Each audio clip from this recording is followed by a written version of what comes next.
evening. Welcome to the Diablo 3 podcast. We are online at diabloii.net. I am your host, Flux. I am joined on the show tonight by Golden Catfish. Ahoy. Or something very close to that. Yeah. It's actually CaptainGoldfish, but I think Golden Catfish is almost as good, or possibly better.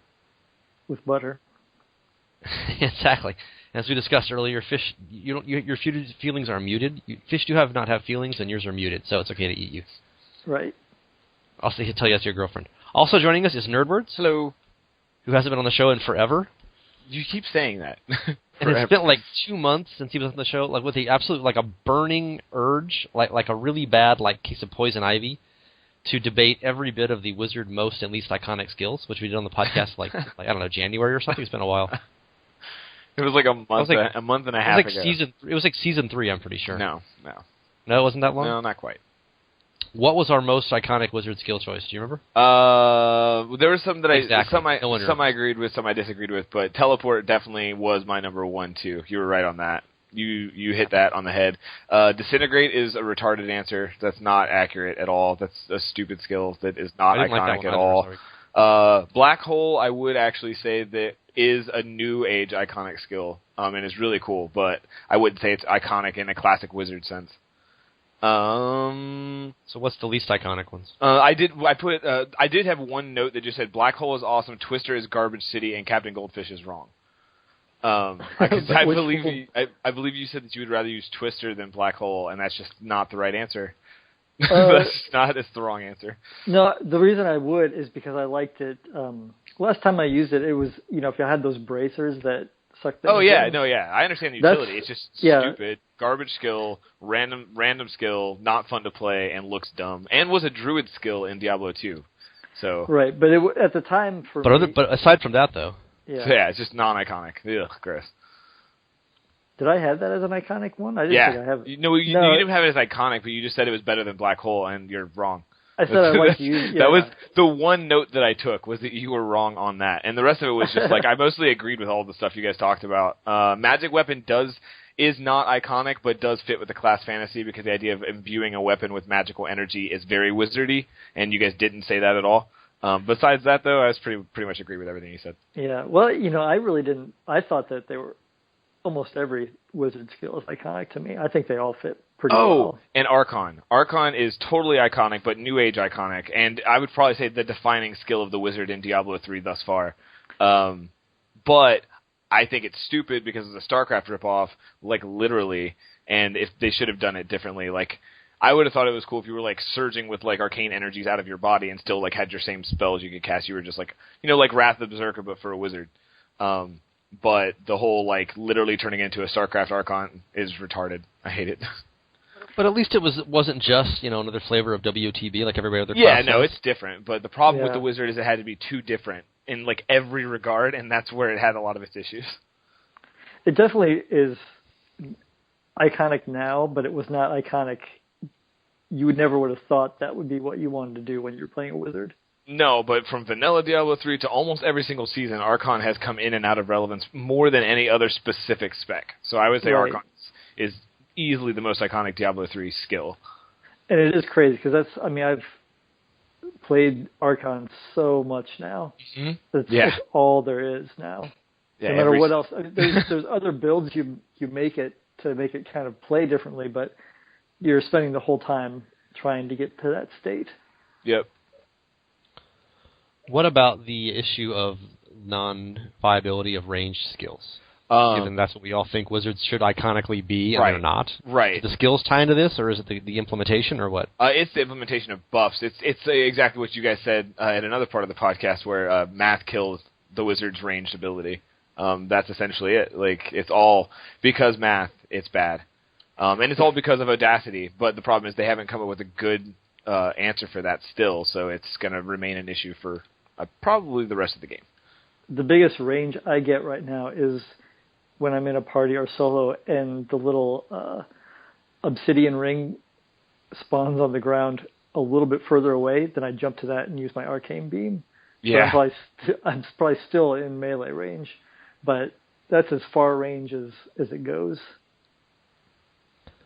What if they baked Azay's legendary gem power into a bunch of wizard skills, arcane orb or whatever? and suddenly those all do more damage the further away you are. Well, they better bake it into Archon, because that's the only one that we can all use. Yeah, currently. So what if that was Archon? What if you got range every 10 yards it up the damage? Would that become viable? No. I don't know how far away It still wouldn't be worth it? No, they need... If they're going to have to do the buff differently than they do normal buffs, because the problem with range is that range doesn't stay. The ID on every mob has them run right at you. So it's like, or on almost every mob at least. So it's hard to maintain that Demon range. Hunters somehow deal with that. Yeah, but like that's because they have abilities like Strafe where you could be in melee range but still do the damage you would do at. There needs to be no like delineation. You realize Strafe is like 1,000th of your damage in any Demon Hunter build. Well, no, but it looks cool. I know nothing about a Demon Hunter, dude. Well, yeah, it looks fun, but it's what you move around with. All the damage comes from Rain of Vengeance in that set. But yeah, so I mean, like if they did something where like you gained damage per arcane power similar to the multi-shot set that you hate, then that might make more sense. But it would just be like either grossly overpowered or not relevant because you can't have like a range check on a lot of that stuff, like to a certain degree. I'm pretty sure the drinking game just kicked off at home. If any term that describes all Diablo 3 builds, as Nervers just said, grossly overpowered or irrelevant. Yeah, one of the two. So any term tonight that can define every single playstyle in Diablo 3, take a shot. I'll be the first and enjoy this wine. That's what I'm here for, just to create alcoholic moments. Grossly overpowered and or irrelevant. Okay. So if you guys somehow missed the last few shows, we did 2 different shows talking about the most and least iconic skills for every class. We did 3 different classes on each show. Obviously 2 shows to cover them all. And then 1 more on the Necromancer because we love him the most of all. Okay, not really.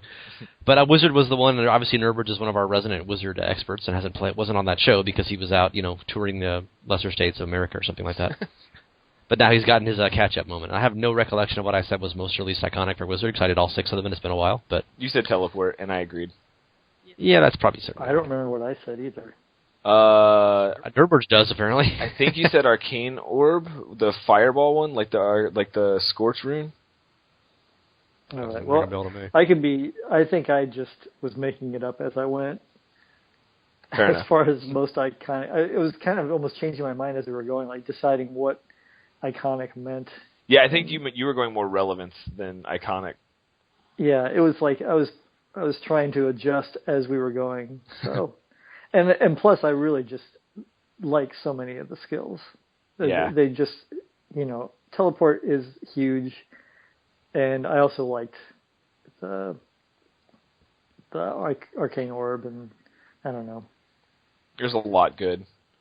Yeah, obviously the definition of what is iconic or not iconic was like half the subtext of those shows. Exactly. I think I would have changed it after the show. It's like I had a better idea of what I would have said after we had finished it. Yes, well, now you have something in common with Chris Metzen. We'll talk about him in a minute. Obviously, so tonight's show, this is we're at the 8-minute point here. Let's do the intro.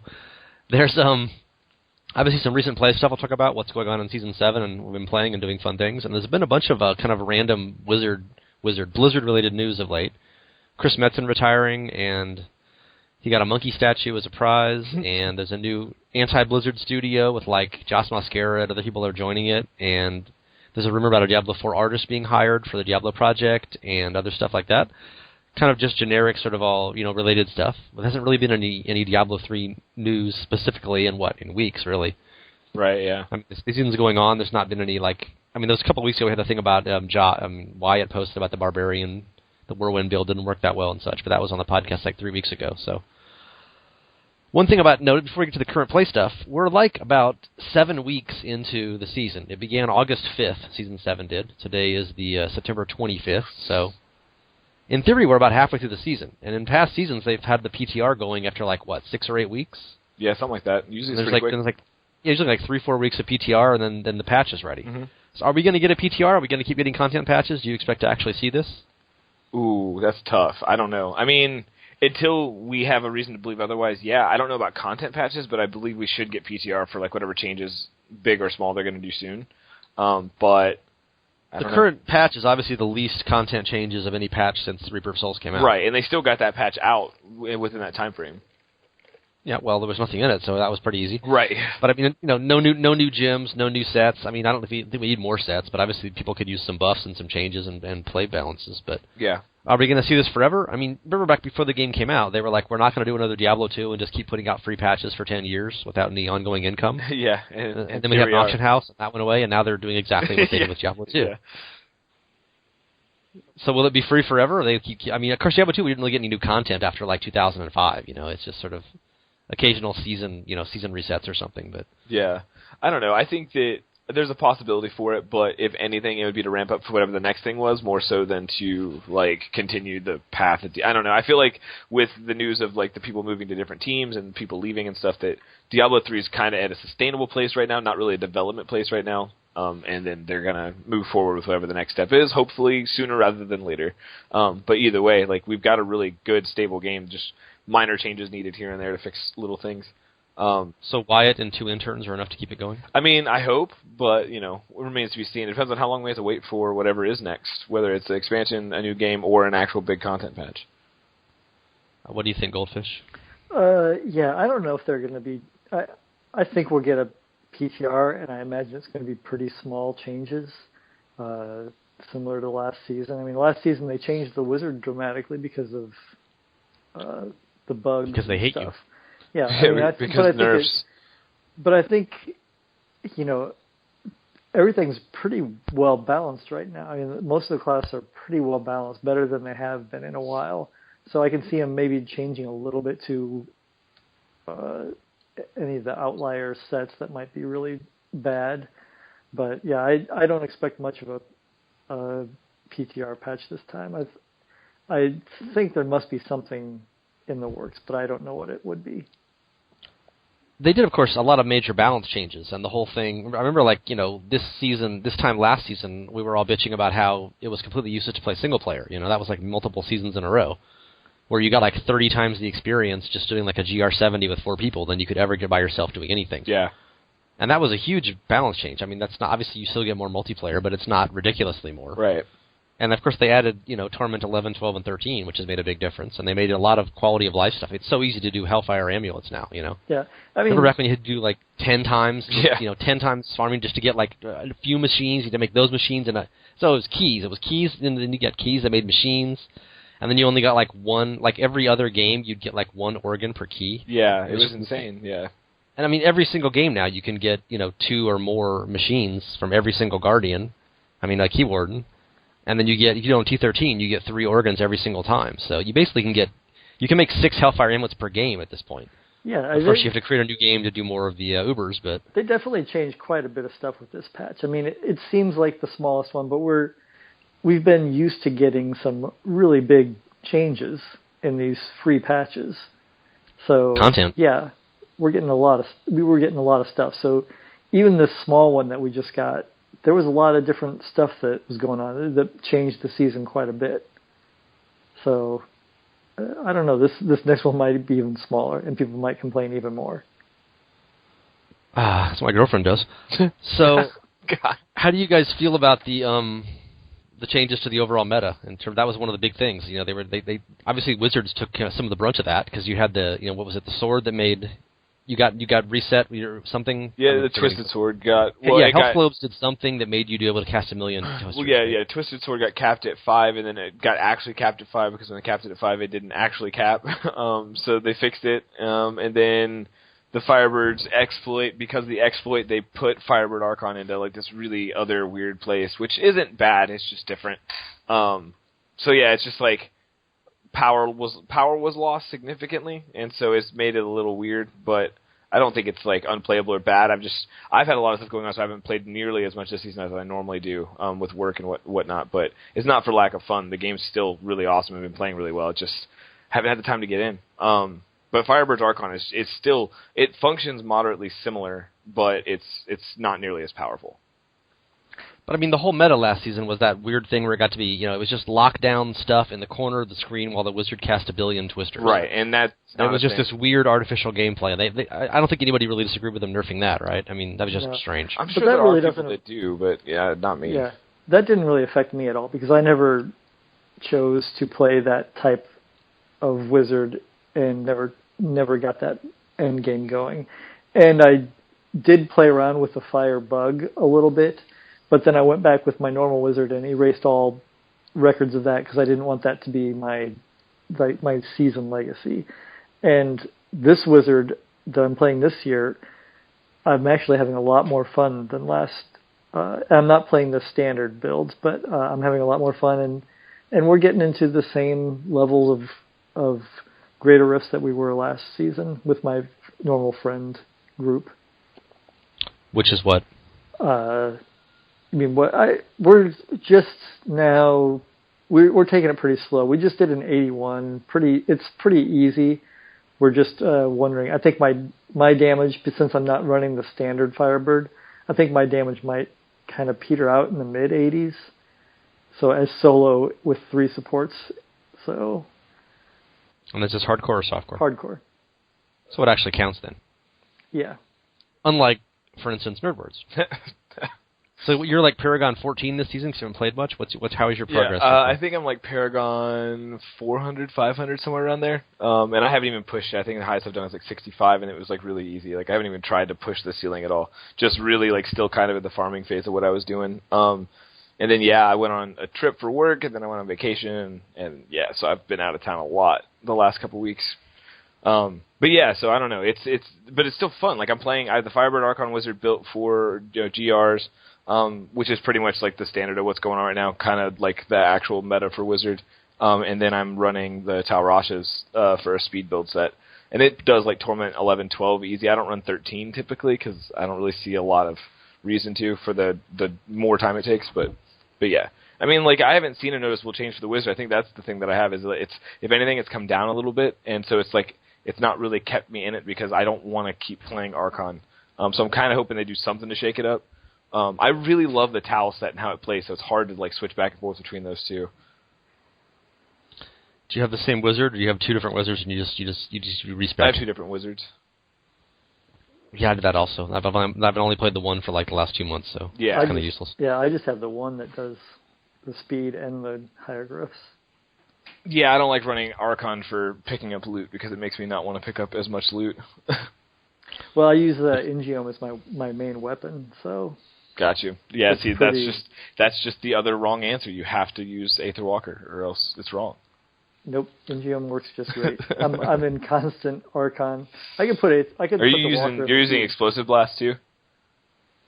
When I'm out of Archon. Yeah. Yeah. Yeah. But if you're in constant Archon, what does that matter? No, it usually doesn't come into play. I'm usually I just jump from elite to elite. It helps for resets and for Shantoto stacks, but aside from that, you're not using Shantoto, so. Nope. Yeah. No, I'm using Vires and Firebird. Oh, yeah, that's right. Fires. Yeah. So no Shantotos, and it's just super fast speed. We usually just run T11 or T12, like you said, but, we did the T13 and we were getting to get the 4-minute rift, and we got a couple under and close to 3, I think. So it's pretty fast. Yeah, those of you listening at home who were wondering when we'd have more Wizard content on the show, I guess you got your answer, huh? It was like Wizard iconic skill set, and now it's like Wizard builds. I have not played a Wizard in about 7 seasons, but I did play some Monk at the start. I mentioned that past podcast, and then I was playing Natalia's Demon Hunter for a while because UE is bullshit. But then eventually I succumbed to the easy power and the killingness and stuff, and I've been doing nothing but UE for like the last month. How you like it? And it's obviously effective. I never claimed it wasn't effective. Yeah, you just didn't like it. It was cheesy. It's a little more fun once you get to like GR70 and in hardcore, so it's like a little bit dangerous. You can kind of get one-shotted, so you have to actually use some tactics and keep stuff away from you. Yeah. But I mean, if I just do T11 or T12, I don't even bother with. I take out Zays and I take off steady aim because there's no reason to not be next to things because it just slows you down. So you just kind of plow through stuff and use like Bane of the Powerful and such. Yeah. I play almost exclusively on T13 now, so. Mostly solo with that. I've done GR75 in like 8 minutes. I'm sure I could go higher, but I haven't pushed it. It's just because you can get one-shotted. So I procced doing 75. I got what's the big fire bat guy who shoots mortars? Oh, Aguadox? Guardian. Yeah, Aguinox, whatever his name is. Yeah. Like I got him on the Pandemonium Fortress level. I was on one of those little narrow walkways somewhere when he spawned. Yeah. And he appeared like immediately and started like blasting mortars, covering the entire walkway with mortars. I was like, this is not good. There's no dodging range left or right. So I procced like 2 seconds into the fight, and then it's like, well, you can't run, you know? Yeah. If you run, he'll teleport in front of you and one-shot you. So that was a little bit scary, but that was a couple weeks ago. But I have not done GR75 since then. But I am up to, I don't know, I'm at Paragon, 820 or something, a little bit over 800. Obviously, it slows down a lot once you're into like the 700s. Oh, yeah.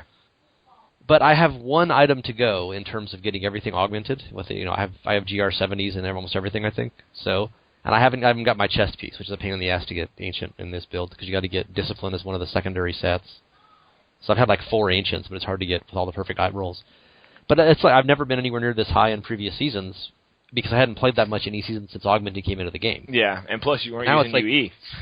Yeah, well, I was embracing the most powerful build ever. Yeah. So how could you do that? It didn't exist back then, so how could I have used it? But well, it did, but it sucked before they put in all the other items and the Yang's crossbow, Yang's bow, and such. Yeah.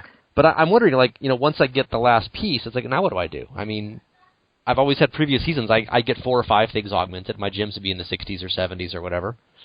But now it's like I can't really go any higher. Well, I mean, I guess you can push a little further, but yeah. Once you get your last piece augmented, I haven't actually had any upgrades to anything since I augmented it. I didn't augment anything that was crappy just because it was ancient. I mean, I waited till I had really good stats on them. And any improvements I got would be like, 0.02% more defense or something like that, right? I mean, it would just be almost irrelevant. Yeah. And I'm so used to always having progress to make and such. I wonder what people do once they're like a Paragon 1000 and they've got, everything's totally maxed out and they're just endlessly just running GR80s and 4-player parties for experience. I mean, I guess at some point you're just grinding and it just becomes totally a grind and there's no more gear advancement really. Yeah. It just becomes a Paragon grind and then RNG. Which one is that? Yeah, you start pushing the leaderboards at that point, and that becomes a whole nother grind. And I guess in softcore I would do that because if you screw up a rift, who cares, right? But I mean, hardcore, it's like I could probably do GR80 at this point if I really pushed for it. I mean, I can do 75s, in like 8 minutes easily. So, but you're in danger of getting one-shotted like the entire time. So yeah, there's only so many 80s you're going to do solo with this build, right? Yeah, I'd like to do 80, but I'm kind of waiting till a little bit later in the season, and I'm actually getting like a whole list of backup gear and backup gems that are going to be ready when I do die, because I don't want to die this early in the season and have to rebuild right now because I'm pretty far and it would take a lot. How many of your pieces are augmented now? I think I haven't done the shoulders. Everything else is augmented except for my necklace, which is non-ancient, and I've got a couple of ancient ones, but they would be less damage even if I augmented them. So, and as we've talked about in past podcasts, I mean, you can recover from a dead character early in the season. It's not a big deal, especially even in hardcore. But man, if you die with like 12 augmented pieces, I mean, that's like a lot of damn work. I mean, really, I've got getting all those gems back up. I've got a backup set of normal gems that are between 60 and 80 for the character to wear, and then I've probably got 5, between 60 and 75. I could and I've got some gear that's actually better than my augmenting gear, and a bunch of other gear I could almost be back pretty quick if I wanted to, but it would be a pretty heavy blow. It would take away all my stuff. I'd hate to lose a guy right now and then have to use my backup stuff and run the risk of losing all that stuff too. A couple of weeks ago, when I was building up all the extra gems, to keep augmenting gear, it's like I was saying in the clan chat, I'm like, remember when doing like GR50s in 2 minutes was fun? Because let's say at some point you're like, okay, I'm just gonna level up gems now, and of course you're doing empowered rifts. Yeah. And you're just doing GR50s in like 2 minutes, but it's like, God, it gets boring. You're doing 25 of those in a row just to get up like 4 separate gems. Yeah, well, I'm like, we do like a quadruple augmented. I'd pay like $100 million to do like 15 gem upgrades at once or something. It's just like, get this over with. I had augmented one of my Bane of the Traps and I didn't have any more now, so I wanted to make a new one. But I'm like, our group we're doing 75s, so I'm like, I'm leveling up a Bane of the Trap from 0 in a 75, and it feels a little bit like a waste. Yeah, at least you're getting 100% rolls though, right? I did all. You're only 60 levels above, so it would be too hard. Yeah, I got it all the way up to 20 pretty quick. So yeah, that's probably 5 rifts were enough for that. Yeah. But yeah, eventually you get to a point where I'm like way over 1,000 on my souls and death breaths, like 2,000 death breaths. Early in the season you're constantly getting low on stuff, and then you'll suddenly have a time where I would re-roll, reforge like 10 times in a row, and it's like, hey, suddenly I'm totally out of souls. Or you're doing something, 50 souls a pop. That runs out quickly. Yes, when it you're does. Paragon 500, Paragon 500. You have 600 souls, and you do 8 of those. It's like now I have 100 souls. Like what? Yep. Even much more quickly than the act materials. You can do those pretty quickly if you're doing split farming. But yeah, it's funny. I mean, it's kind of first world problems, obviously. If people aren't playing that much in a Paragon 350, most and people like, don't have that problem. Yeah. Like, what is this yellow line around the outside of this item I just found? What does that mean? It's like, yeah. Well, that's the other thing I noticed. I don't even glance at gear anymore. If there's not a gold bar around the outside of it, a gold outline, I just instant salvage. Yeah, and I would have augmented my shoulders, but I have not found. I've been gambling for shoulders for a long time, and I've only found one, either ancient or non-ancient, with the rolls I wanted. The rest of them have all just been crazy bad. So I've just been waiting, but I was waiting on my chest, my helm, and shoulders, and I finally just put a couple 70s in those, just because I'm tired of waiting for them. And I still haven't got an ancient source. That's the other thing, offhand. Well, you have your task lies ahead of you then. Yeah, so I've got that stuff to look for, but I'm still enjoying I'm not so jaded to the 80 and above rifts that it's still fun, and still, even though it seems like we're playing it pretty safe with all the support, there's not really much danger. It's still fun to kind of get the running around, and there's a little bit slightly more strategy than just killing everything. We're starting to have to be like, okay, this group is worth it, this group isn't. What's your highest solo? I just did a 75. That was a while back. I had to get your achievement? Yeah. I'd like to do at least an 80, but I haven't really been in a big hurry for it. And I probably should practice solo a bit more, because I'm getting a little bit, how do you say? I'm getting bad. Kind of. You get bad by playing with a group. I'm getting lax on the jumping around, jumping out of things. I'm like, it doesn't matter. I can stay right here and just bash things. I've got furnace in the cube. I got all my offensive stuff going, and I was just playing 65 tonight with a demon hunter, which slows me down because for some reason demon hunters don't like to just run past things, and they like to shoot everything. But things like kill you if they hit you, so that is kind of a problem. Yeah, well, I was procking. I'm procking like once in a while in a 65 when I'm in the wrong, just in the wrong position. It's like, oh, I'm getting a little bit lazy about this. So, still we're doing it in like 3 minutes, but every once in a while I get in the wrong position, get hit by something, and it happens in a higher grift too. Every once in a while you just walk in and something shoots you and you're in range and just proc.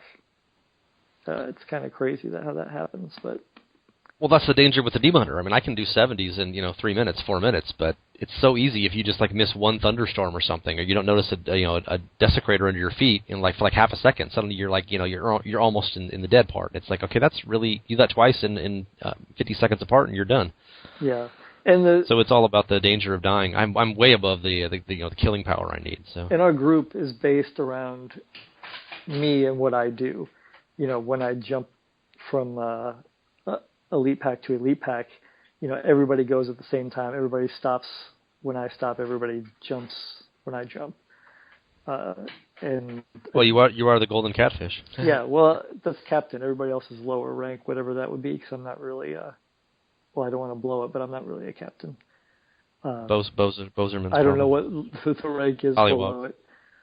So, but a demon hunter in the group, it just doesn't work.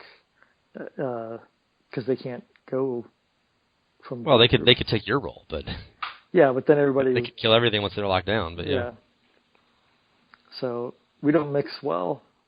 unfortunately. I'd like to play with... So what's your plan going forward, Nerdwords? You're going to have some more time and you get back to Paragon 1000 again, or yeah, what? my goal is to grind a little more, get up to I want to get to at least Paragon 800 again, and then try to push leaderboard before the end of the season. So just usual. I'll probably get in and grind while I can, just save up keys, get some Paragons, that kind of stuff, and then last week of the season take a couple days off work and grind out the last little Paragon level, see what I can do for the highest rift. Like I said, right now I've done about 65, I think, but I haven't even bothered to try to push yet because I know that there's not. I'll have augments and a lot more Paragons soon, so might as well wait. So we are 7 weeks into the season. They usually go about 3 months lately, because someone finally told Southern California Blizzard that seasons are 3 months and not 7.5 months. And you'll notice that we are 6 weeks from BlizzCon. Yep. Which would in theory be right around the time the season ends. We'll do some BlizzCon preview podcasts and pretend like we care at some point before the show, but I mean, is it fun to pretend like there's going to be some amazing Diablo announcement that will change where the seasons are or something? Can we even whip any hype for that?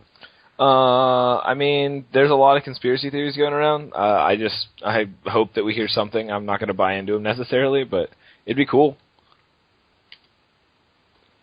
Okay, that was a maybe. Yeah.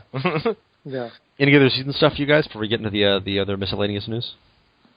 Not really. I mean, mostly it's kind of that mid-season lull where you're just kind of grinding it out, getting ready for the last season push and to find out what our next content or lack of content will be. So just kind of biding our time, doing our thing. Unless you're hardcore, in which every day could be your last. Yeah, there you go. It's for me. It's one of those things. This is the time where the season's actually the most interesting for me. I like pushing with my group, and this is also I like turtles. And this is also the time where my group starts to lose interest and gets harder to get together. So, yeah, it sounds like your group exists only to cater to your whims. So I imagine they would get bored at some point. Yeah. Well, I don't. That's their issue. They have to deal with that themselves. They chose not to play Wizards. They knew the risks. Yeah, they chose their. Well, I've got friends that specifically make ZDPS, and I'm kind of looking into the Wizard ZDPS build too, but it was pretty interesting, and now it's kind of.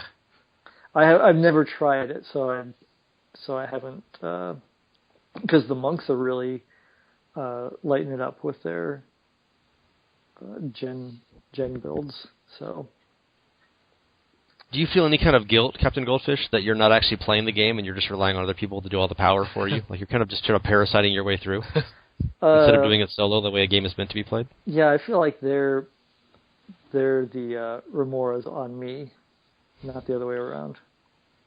And yet you could not exist without them, though. Actually, well, right now that they're doing it better, but for a while there, I was better, faster solo, so it was actually slowing me down to play in the group. But the groups are so much fun. Carrying all your friends. I like to think that there's a symbiotic relationship, that we both enjoy each other's company, and that's more important. Equal parts contribution, right? Yeah. They're just using you for your little catfish body. Yeah, we're enjoying it. And I've got a very small group of friends, and so it stays fun. I think there's been times in the past where I've played with some of the more hardcore players, and I find it to be a lot less fun. They're just too regimented. There's a point where, like everything, math just ruins the game, where you can only be so efficient before you realize that I was trying to do this to have a good time, not to actually just be the best, fastest thing I could do. Yeah, you're mistaking fun for progress, or vice versa. Yeah, so I've got a group of friends that I think like to play the game for fun, and sometimes we sit in town and chat as opposed to just jamming down the riffs and griffs. So unacceptable. Yeah. Okay, so any more season stuff before we get to the miscellaneous Blizzard stuff? Yeah, go for it. So first up, Chris Metzen retires. I find the most shocking thing about this when the news said he was 42 years old. I would have guessed 55. I mean, we always make jokes in recent years about he'd come out at BlizzCon with like his like Bono glasses on and do his like Messiah speech and stuff. I always had some new whatever the new hoodie Blizzard had out. He'd be wearing with his little sleeves rolled up. He seemed a little bit fashion victim-y in style, which I can totally understand because I do that myself in real life. But I would have bet any amount of money he was 50 plus. So I'm a little confused that he's only 42. I'm a little confused by the departure. How much cocaine could he possibly have done? No, anyway. So obviously I'm not the podcast host to go to for the whole Chris Metzen retires. Here's my 5-minute ode to how awesome Blizzard's lore has been over the time. Maybe one of you guys is going to jump on that. I mean, obviously we like the stories, we like the themes and the tones. I mean, it's a pretty big deal. It's Chris Metzen, obviously. He's responsible for a lot of the universes, but like, I don't know. There's a lot of people that work for Blizzard, and a lot of people that work, especially like developing the lore and the story in a lot of cases. And he's going to carry on like doing the voices for the characters he was doing before. So I don't know. It's interesting. What's the most interesting is the last thing that he did. I think wasn't it like the Varian thing for Legion, without spoiling anything for anyone who wants to play that. But yeah, it's pretty that's poetic. Warcraft, right? Yeah. Warcraft? Yeah, Warcraft. So he did a thing with the character, or what? Yeah, well, like he voices Varian Wrynn, and who's Varian Wrynn? Varian Wrynn is like the king of Stormwind. He's like the is he a human or an orc? Human. Okay. Big good guy, human guy, and the spoiler alert: if you're gonna play Legion and haven't seen this yet, then you're living under a rock. But whatever. But he dies in the opening cinematic for Legion, and it's like really poetic and stuff. And he like sends a note to his son and all this stuff. And it's kind of like I said, poetic that he's that was his last voiceover role that he did for Varian right before he retired. Eerie. A little bit. And now he's actually died in real life, so what are the odds? It's like one of those like Kennedy versus like Lincoln things where they had the same press secretary or whatever. Okay, probably not. But no, I mean he's a great writer. I mean, like, you know, you say what you want about what you say about lore, whatever, for any of their games, but I've really enjoyed the lore for at least 2 of the universes, and he's largely responsible for those. But I'm confident there's people that can carry the torch and still do a really good job. There's a lot of people involved with it already. He's just a big part of it. Do you have any Metzen thoughts there, Goldfish? Yeah, I mean, I think that I'm sure they have other talented people that could make up something just as compelling. And I don't know how much of it is compelling to me and how much of it is just me super excited to play the game, and they could play whatever they want, and I'd be like, yeah, that's cool, let's play some more. So I like you, I'm not a huge lore fan, but I do like watching it when the game is brand new, but I do not continue to watch it after the first time. Then it's like Spacebar, and all of his work is just a Spacebar to me. So I think if we're going to give him credit, it's more of like the world foundational stuff. I mean, we can all bitch about like, you know, Cain dying to the Butterfly Queen and stuff, but like the overall sort of mood and tone and theme of the games is something that's very important.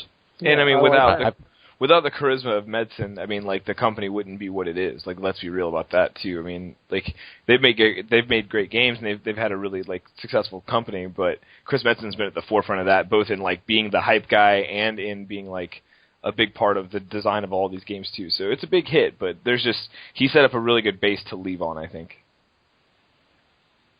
Yeah, that's what I would hope, is that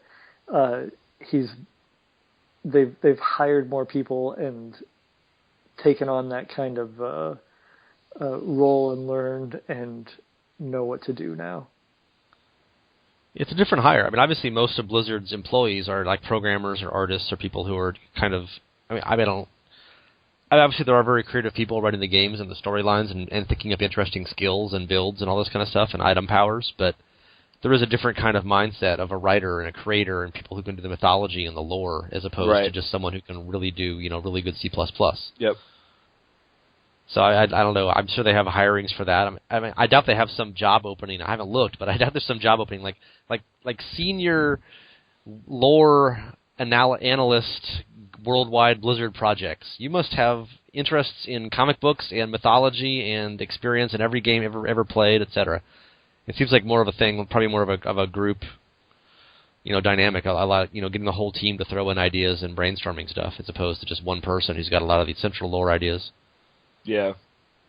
And as we know from Diablo, the Diablo games, the first Diablo game, there was basically no story at all initially. I mean, it was, the Schaefers and Dave Brevik were just programmers and artists and making this game. And basically all the story and the world lore kind of came from, Roper and Metzen and other people in the Blizzard Cinematics team. And as much as they've bitched about, the whole claymation thing and the turn-based thing about Diablo in the early days, that all the ex-Diablo guys say that's bullshit, that was our idea, and Blizzard's like, well, we fixed all the major problems. The 20th anniversary special and stuff. This is a lot of flashbacks. People have been watching the podcast for a while. Like, what are you guys talking about? Which is probably the case most weeks. But there's lots of debate about who was kind of responsible for the basic, the theme and the tone of Diablo and the way the game worked and such. But the Blizzard North guys have never claimed that they wrote the story or the plot. So as much as we all bitch about Diablo 3 being too colorful, and the plot sometimes being stupid, Diablo and such, it's not like there were new people that came in and did that after all the original Blizzard North guys left. They didn't do the story either in Blizzard North. They just made the shiny graphics. Yeah. CaptainGoldfish is like, I'm busy moving gravel into my little castle now. I can't talk. Well, yeah. The lore is just, it's one of those things that, people complained about Diablo 3 a lot. I can't say that I had a big, maybe it is kind of something, maybe it does say something about the lore that I'm not it doesn't affect me that much on this one. I think D2, I probably was a little bit more excited about it. But, yeah, I don't know. I just feel like they've probably got people in place that can continue on what they've been doing. Now, if they can make something new and exciting, that's a whole different thing. Creating something that's completely out of, not like D3 or not like Diablo or Warcraft. But they've got such a history of Diablo and Warcraft now. They just made Overwatch, and apparently that's something new. Yeah. Does that have much lore to it or not? It just seems. Yes. It's got a world fiction. It has There's lot of lore to it. The thing, and probably the most fascinating thing about all this too, is that like Soldier 76, I think, was something like one of the first or the first like character that Chris Metzen ever created when he was like a teenager. There's a lot of like. There's probably a lot of feels in the release of that game and the hype for that game, and now that it's also off, that's probably another big part of the reason why he left. He's like, he set the stage for everybody else, and now he can just go be with his kids, which is cool. I mean, like, I understand that. Like, dude wants more family time. He should get it. Well, unfortunately, in 6 months. Unfortunately, I'm on a Mac, and this is one of the games where they decided not to put it out for a Mac, so I'm out of luck. Though I did boot it up on Windows on my Mac, and it does work pretty nicely, but I didn't buy it to run it like that. Who has time? Yeah, I don't want to restart all the time. Did either of you guys read the Chris Metzen farewell letter? It was fairly lengthy, but yeah, I read it.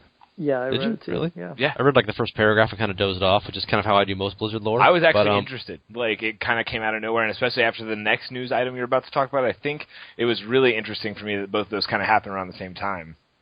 The monkey statue? No. Well, no. That's part. So you read his lengthy farewell letter. Yeah. Do you think he'll go back in like 3 months and like change half of it and not tell anybody and pretend like it was that way all along? Carrying on. I mean, it's possible. Yeah. For people who haven't listened, we always joke about retcons. We call them metcons because he tends to go back and change around the plot of the previous games. Sometimes for the better, right? It's not just a... We're not saying it sucks, but it is kind of funny how often that happens. Yeah. So perhaps in 6 months, you can compare the original to the new farewell letter. Yeah, I think the thing that I do like, though, is that usually it's for good reason. Like, usually there's a good reason behind it, or there's a good change. But, yeah, it happens frequently. Or it did happen frequently. Yeah, so in like 6 months you'll look at that and the letter will start off like, Dear President Trump. Like, okay, this is how it was in the first place. Nothing's changed. What are you talking about? It was exactly that way when I posted it back in August. But yeah, so what do you think about his monkey statue? I mean, I think it's cool. It's, again, it was his... I didn't see the monkey statue. Yeah, it's the statue of baby Winston and his, like, scientist dude. Like, they give it to him and then also erected one on the campus, too? I thought they were putting him next to the orc statue out there. Might have been. It was something like that, but it felt... Honestly, I kind of just skimmed the news post, to be honest. It felt appropriate, though. It's pretty cool. How come baby Winston looks like a chimpanzee and then he's a gorilla when he's an adult? I have no idea. He's like Donkey Kong as an adult. Okay, next topic. So was the next topic the new all the ex-Blizzard people making their own studio? Yes, that one's so fascinating. So I do find it kind of funny. So yeah, so Rob Pardo joined the studio. He's one of the Blizzard founders. Josh Mosqueira obviously was the guy who piloted Diablo 3 from the crappy days of the launch into the success of Reaper of Souls. Definitely someone being heralded as the savior of Diablo 3. Are we amused that so previous ex-Blizzard guys made a company called Runic Games? God, what was it called? I've forgotten already. But their first project, their big project was Torchlight. Yeah. And now these guys make a company called Bonfire. You know what bonfires and torchlights are good for? Fighting off blizzards. Is the next company going to be called Igloo or something? Everybody bases a flamethrower. Everyone's indoor plumbing. I mean, what are you going to call your studio with? It's an anti-blizzard. Yeah, what do you think? You sound like you have some thoughts on this, Nerd Words. Yeah, I mean, I'm super hyped for it. Rob Pardo is a fantastic developer. That dude, he did a lot of work on the original Warcraft, World of Warcraft, and he was with Blizzard for a very, very long time. He's one of the old school Warcraft veteran dudes. Didn't he work on the Diablo team as well? I never full time, but he was definitely. All those senior guys were involved. Yeah, they all kind of went between them. That's what I thought. But him and Josh Mosqueira, and that's not it. You've got people from EA and Ubisoft and a few other big developers that joined up with it too. And the idea, they said the name of the studio was Bonfire Studios, but that it was they want to create games that bring people together that share social experiences. Which is, a lot of what the original concept there, right? Well, yeah, but I like the mantra, I guess. I like the vibe of the company, and I like the names, and I'm really interested to see what kind of genres they push and what kind of games they do. But if they did an action RPG, I'd be pre-ordering it right now without even knowing what the hell it was about. Just if they said I want to try it. I want to see what Josh Mosqueira and Rob Pardo put together as far as an RPG. But they may do other stuff. They may do competitive multiplayer games or whatever else. Either way, I think it's pretty cool. I think that having more people designing more games and more kinds of games is good anyways. But having developers I know that I like a lot working together is kind of really exciting. Maybe they can make another Hellgate London. I mean, that game was even better, right? Garbage, but it was such a cool idea.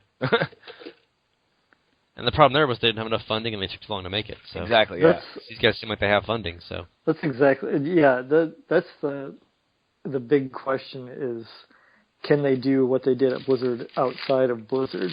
Well, they didn't always have the money that Blizzard had, so I'd say yeah. I'd say they could find a way to do it. I mean, all companies have ways to do it, so I'm curious to see what they develop first, what their first couple things are. I'm following it closely because I'm pretty interested, and especially with Josh Mosqueira. I mean, he has to be heralded as that guy. He really took charge of Reaper of Souls at a very questionable time and turned it around. He definitely wasn't the only guy working on the team, but he was the leader. He was the main guy. So I'm really interested to see where he goes next.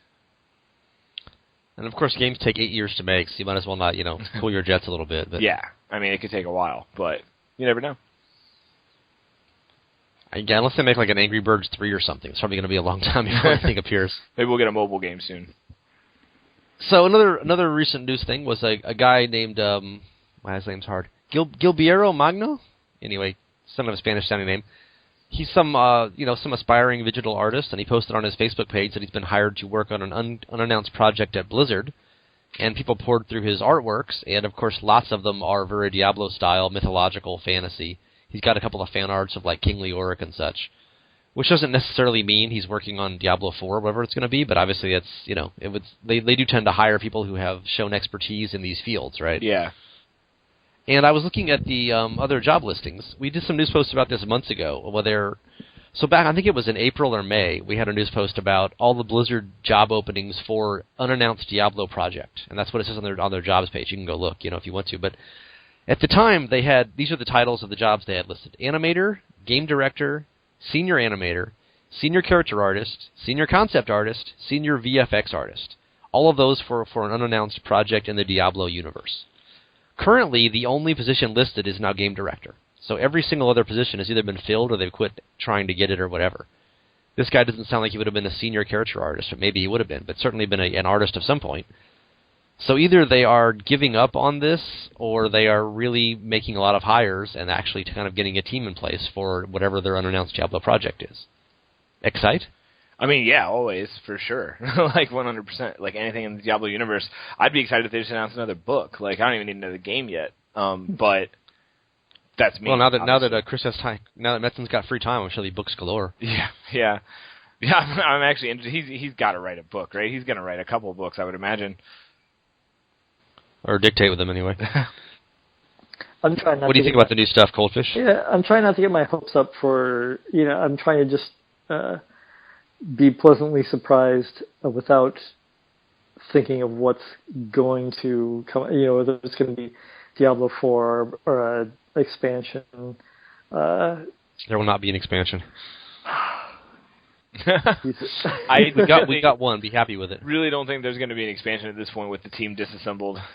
Yeah, I think the only other it's Wyatt and 3 interns. There's not going to be an expansion. Just accept.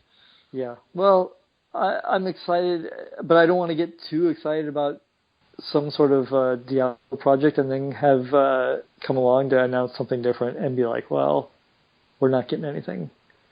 So, I'm really hopeful. I'm not. And these things take like 4 years, so I know. So I'm trying to enjoy the present and not think if they don't announce it this time, am I going to be disappointed? I think they've got to announce something. It's just been such a lull since anything's been happening. It would be really nice to hear something. Well, happily, you are a goldfish, much like Dory in the Finding Nemo movies, and she has no short-term memory, so you can perhaps embrace that. No, so tomorrow I'm just just live for the present and be happy with what you have. I'm just I'll start up the game and enjoy it like it's fresh to me. Exactly, like a Jedi mind trick. You know nothing. Yeah. What are we talking about? I've already forgotten something. Yeah. Words. Yeah, so we will, I guess, do some pre-BlizzCon show. We've got like 6 weeks to go before BlizzCon is what? First weekend in November, actually. I do have a ticket available. You said you're going this week, all right, Nerds? You got a ticket? Yes, yeah, I'm going. Blizzard did enable me a ticket months and months ago and said if one ticket was allocated to our website. So it's in my name, and I'm not sure I'll be able to get there or not this year. I wasn't able to go last year because I had all kinds of work stuff going on. But I mean, I have zero expectation there'll be anything about Diablo there except for like a new dice game or D&D game or whatever all that, where the Diablo logo in the dice cube thing was months ago. Yeah, the BlizzCon goodie bag.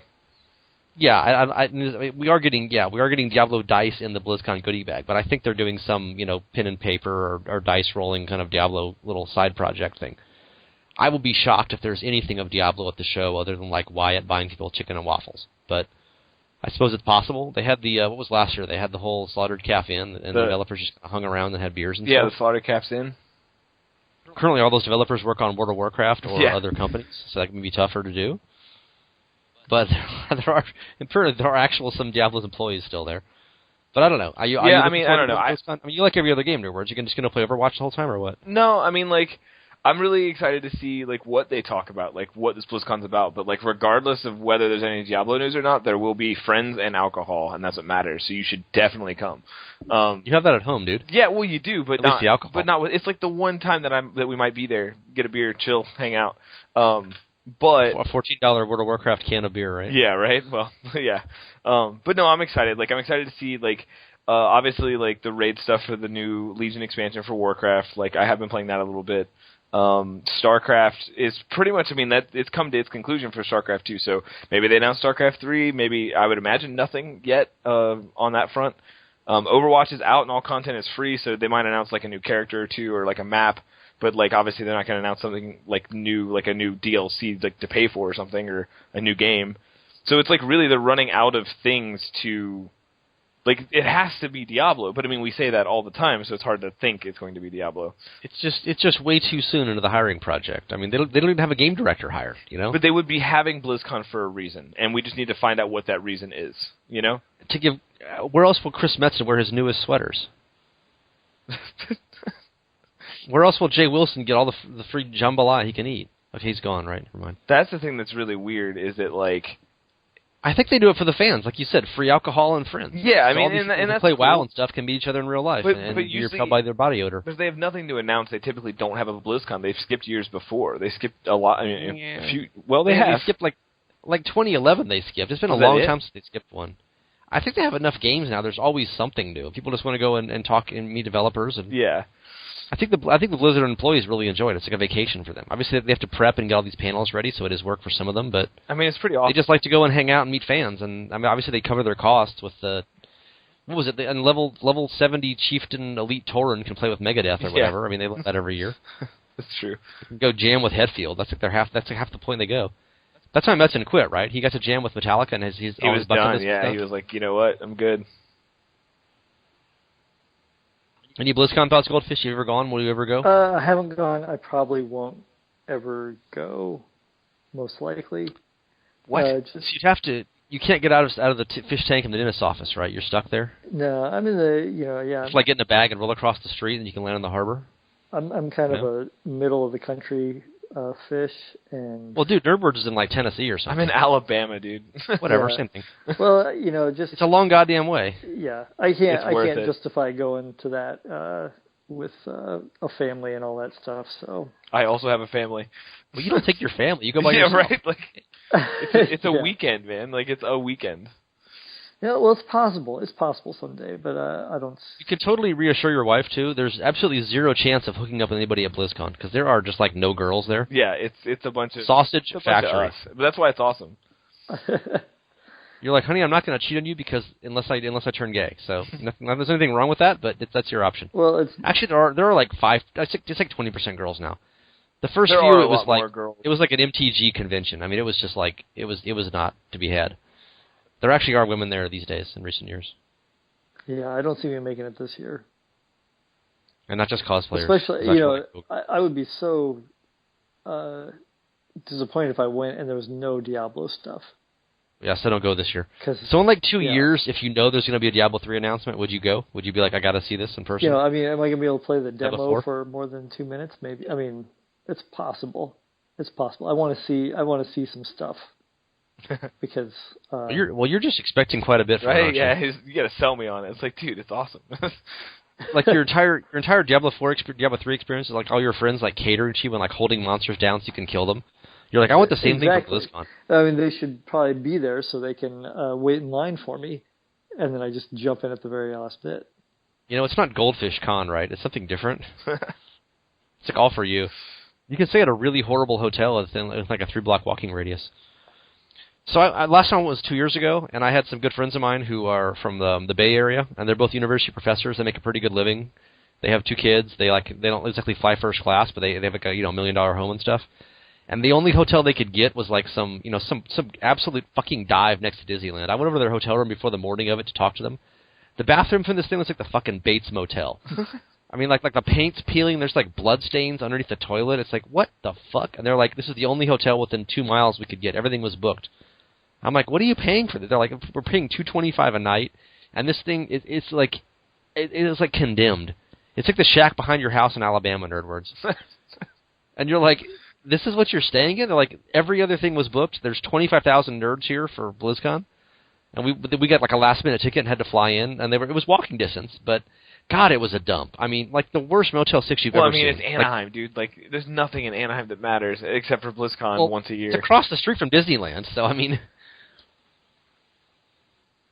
There are like 100,000 hotel rooms in like a 10-mile radius, but God, there were some dives there. At least there's really bad chain foods for eating too. Yeah. And Goldfish, you haven't lived until you've gone to IHOP before BlizzCon in the morning and been told there's a 7-hour wait for tables. Yeah. Because you will eat a breakfast burrito at 7-Eleven. That will be your breakfast. Oh yeah, no, several bags. Because you will not go into a restaurant and sit down and eat food between 8 and 10 p.m., 10 a.m. See, that's what I liked about it. Like when I got to go, like the coolest part. I mean, like the announcements were cool, playing the demos were cool, and of course the convention floor was awesome. But getting to meet like everybody and like hang out with people that I've played games with forever, and like just having 25,000 people in a basically like 4 square block radius, like. You walk in any restaurant, any bar, anything at all, and there's not much there. But if you find something to walk into, everyone there is likes all the same shit that you do. You could have a conversation with anybody there. It's really cool. It was a lot of fun. And the best part is when you're in the hotel at the Marriott, and it's like the Miss Teen World pageant is in the same hotel. And there's like 17 like Joan Benet Ramseys who are 8 years old. Oh my God! And their parents are looking at you like you're an axe murderer, which is probably pretty likely given what you're there for. You do get some funny culture classes. So I feel like that you got these free tickets on the on the condition that you somehow get more people to go. Is that what's going on here? Is this some sales? They don't need my help, dude. It sells out in 5 minutes. Yeah, that thing sells out it does, quick. doesn't it? I had a few. Yeah, I have a press pass. In past years, we got multiple press passes, and sometimes got some general admission tickets. This year, we have just one press pass, which may reflect the fact that all we do is talk shit on the stupid podcast, or perhaps they don't care about Diablo anymore, or perhaps both. No, I had one friend this last year that bought the virtual ticket. I think I just had one. I don't think anybody else I know did. Do you get, if you go to the place, do you get the special Diablo pet? Yes. Yeah. You get all the stuff that you get from from the virtual You get all ticket. the stuff? Well, yeah, I should probably admit that I sold 2 Tyrael virtual pets for World of Warcraft earlier this year for about $1,800 combined. What? So there are long-term benefits from this shit if you save this stuff up. That paid my rent for like 2 months, by the way. So, of course, those were from the Worldwide Invitational in Paris in 2008, which I didn't actually attend. yeah. But I did get a bunch of the cards for it. But I did sell a Murky, whatever that thing was. Remember the little Murloc soldier one? Yeah. I got like $140 for that. So Jesus. I liquidated some of my Blizzard shit earlier this year. It's all gone now, so don't come calling. But anyway, we've gone way off the topic here. Probably the best part of the podcast, actually. But anyway, yeah. So BlizzCon is in 6 weeks, and we'll talk about that more before we get to the show. And obviously, we have at least 6 weeks left in this season. We'll be doing some pushing or possibly not. And you've got to catch up some nerd words now that you're back home. Yes. Sweet home Alabama. Most definitely will be. Where the skies are free and the whatever. I forget the song. Just something. Any last thoughts for you, Goldfish? No, I am going to be pushing a little bit this season, but not too much. Unless you think 80 is too much. It might be too much.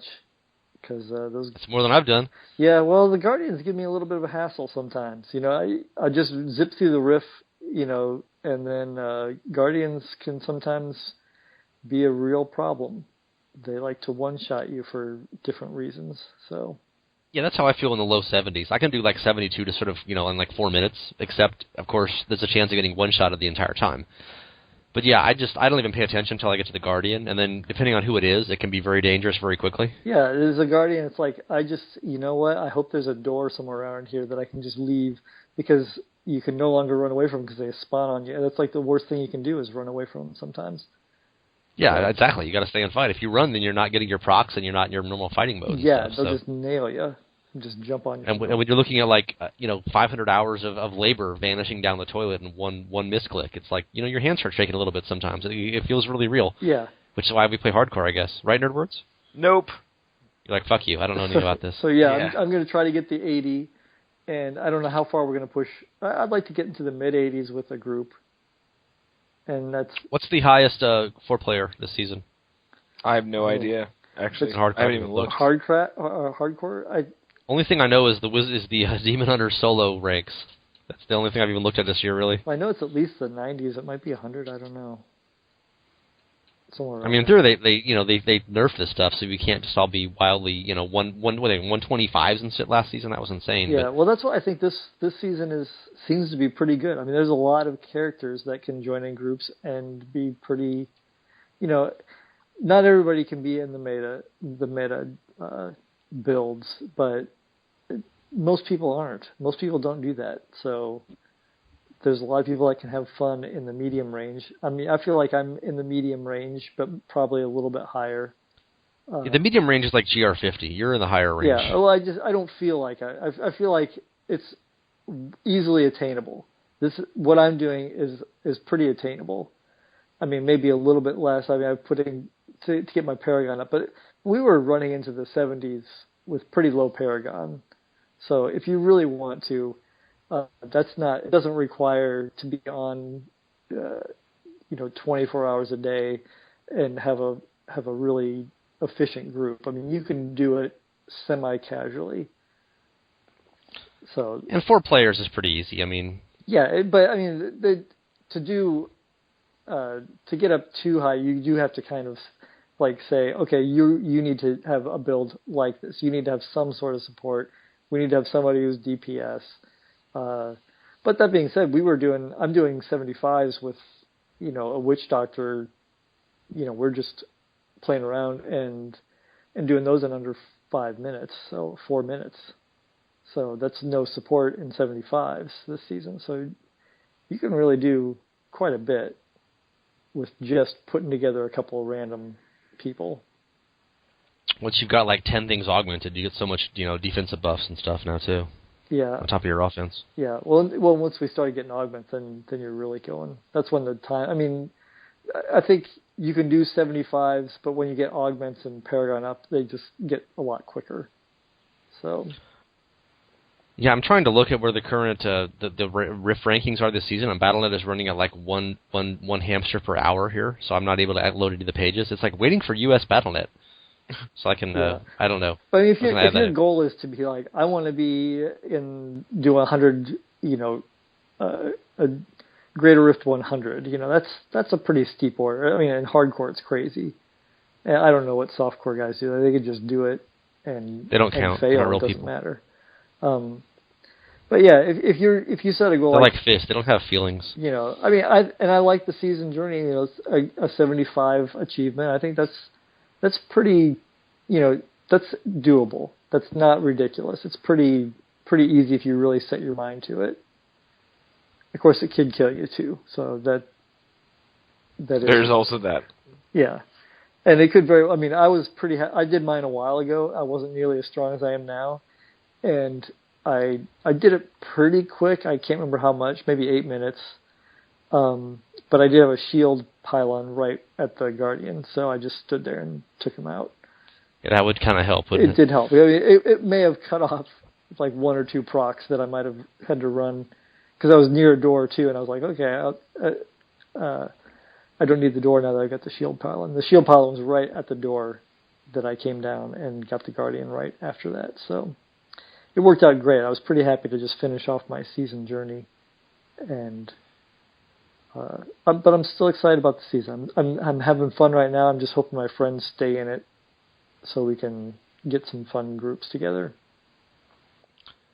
It would be kind of funny to rank the differences in the values of the pylons at some point. Obviously, it's so dependent upon classes, but I mean, some of them are completely useless for some builds, and some of them are like essential for some builds.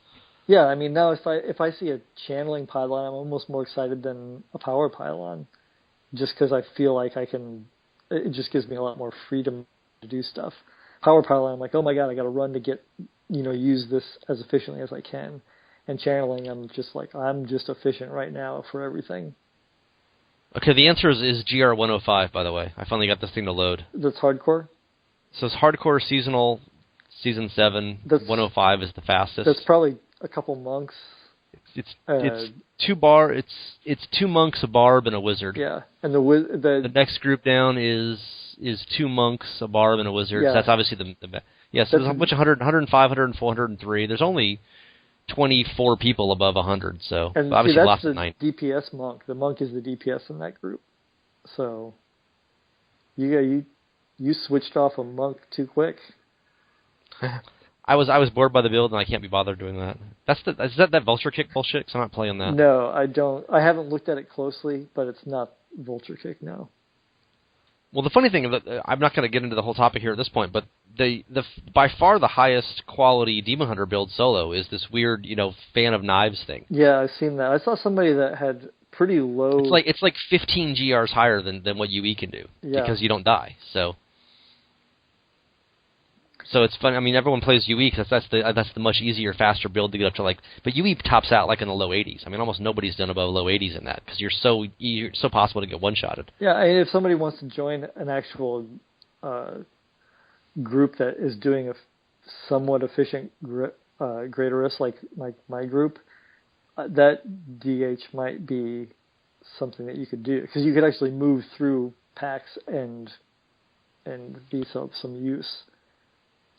And the funny part, there's like 10 people on Earth who are doing it. There's literally, if you look at the top Demon Hunter ranks, there's a guy who's done 96, there's a 96, 95, then it drops all the way down to 91. By 11th place, it's only 84. So there are 3 people who have ever done over 90, and some guy said 96, and there's a few high 80s, those are all that build. And then you get down to 82, and it's 82 to 81, you're like down into like the 50s. I mean, there's tons of people who have done high 70s, but, because that's what you can do with UE. Yeah. And if you want to go higher, it's this weird, like, conglomeration build with no set pieces. and lots of legend. The two rings that give you the special ancient bonuses.